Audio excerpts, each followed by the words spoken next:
Hello everyone, so in this video, we're going to be comparing CapCut versus Final Cut Pro. So if you don't know what these two are, CapCut is a free beginner-friendly video editing app by ByteDance, or the creator of TikTok, available on mobile and desktop. It is ideal for quick edits, social media content, and effects-heavy videos.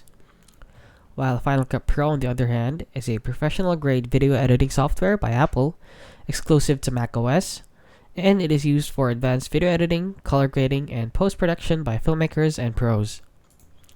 So let's go over their pros and cons, starting with CapCut right here. So CapCut is free to use.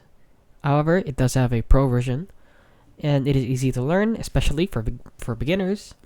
It has built-in effects, transitions, and templates, and mobile and desktop versions are free.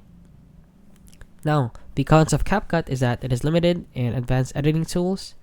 It is not ideal for long-form or professional projects, and it lacks deep timeline and plugin control. So basically, CapCut is geared towards short-form content or social media posts, for example, up to a minute or 10 seconds, like that.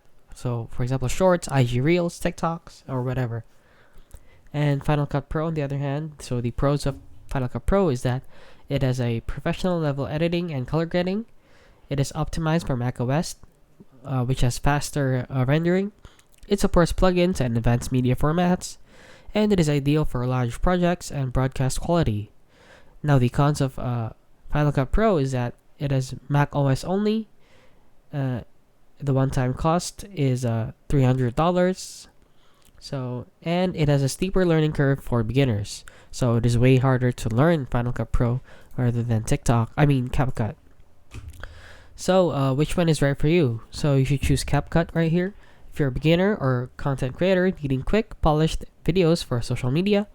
And you should choose Filmora or Final Cut Pro if you're a professional editor or need advanced tools for serious video production on Mac.